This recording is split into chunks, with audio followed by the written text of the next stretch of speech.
Good morning, everyone. In today's class, we are going to do chapter 14 of English Grammar and Composition book. Chapter 14, page number 64. Topic is prepositions. Chapter 14, prepositions, page number 64. Chapter 14 है prepositions. कुछ भी preposition के बारे में कुछ भी लिखा नहीं है, सिर्फ क्या दिया है हमें कुछ एग्जाम्पल्स. हम पहले एग्जाम्पल्स पढ़ेंगे, फिर हम देखेंगे कि prepositions में क्या होता है. फर्स्ट एग्जाम्पल जैसे दिया हुआ है, the plane took off at 8 AM. Plane took off at 8 AM. और जो वर्ड एट है उसको कर रखा है इन्होंने रेड. ऐसे ही सेकंड एग्जाम्पल है, Roma passed the thread through the beads. Roma passed the thread through the beads. जो थ्रो को कर रखा है इन्होंने अगेन रेड हाईलाइट किया हुआ है. Next, Parul park the car near the house. Near highlighted है. ऐसे ही we have 3 more examples. The cat jumped out of the window, और आउट ऑफ किया हुआ है हाईलाइट. तो अब इस एग्जाम्पल में भी इनटू हाईलाइट है और इसमें अबाउट हाईलाइट है. तो जो ये वर्ड्स हैं at, throw, near, out of, into, about, ये बताते हैं कि कोई भी नाउन या प्रनाउन का दूसरे वर्ड्स के साथ क्या रिलेशन है. जैसे रितेश का बाकी वर्ड्स के साथ क्या रिलेशन है कि जंप किया, रितेश ने जंप किया. रिवर के साथ उसका क्या रिलेशन है कि उसने रिवर के अंदर जंप किया. तो ये जो वर्ड है अंदर वर्ड, जो रिलेशन बता रहा है, उसे कहते हैं प्रेपोजिशंस. तो ये जितने भी हाईलाइटेड वर्ड्स हैं ये सब क्या है, प्रेपोजिशंस. अब देखो इसमें था कि plane took off at 8 AM. Plane ने अपनी उड़ान 8 बजे ली. तो टाइम जब हम बताते हैं तो हम उसके साथ लगाते हैं एट.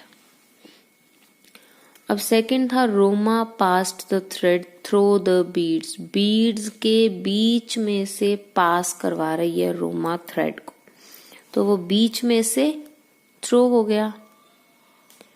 ऐसे ही Rahul park the car near the house. Rahul ने अपनी कार को पार्क किया घर के पास, near.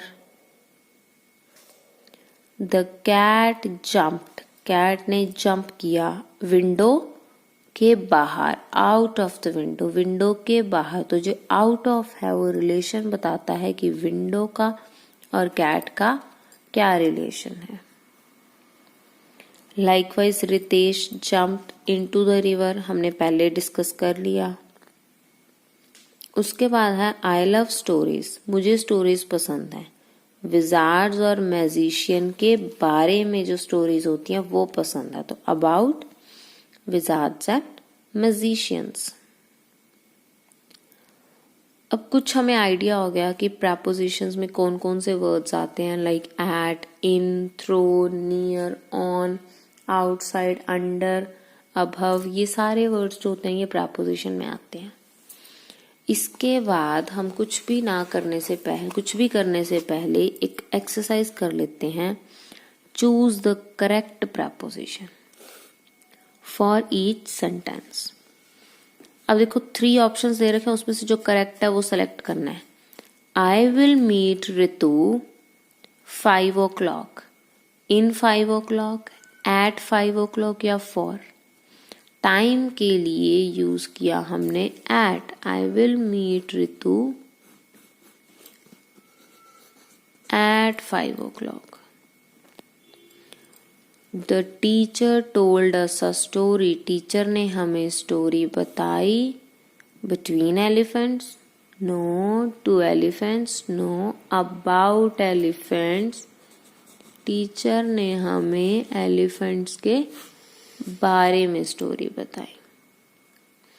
Rohan dived dash the river. Rohan ने डाइव लगाई.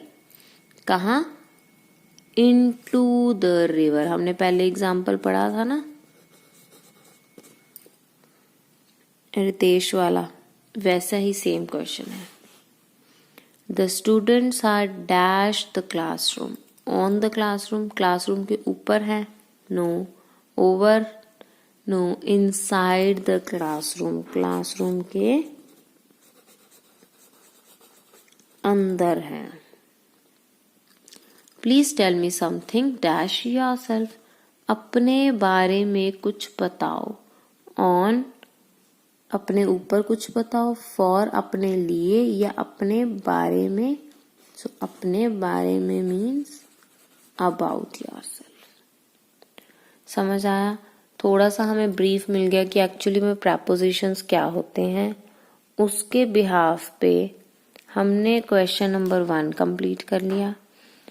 अब क्वेश्चन 2 हम करेंगे नेक्स्ट क्लास में and will try to complete it in the next class. That's all for today. We'll see you in the next class. Till then, take care. Bye bye.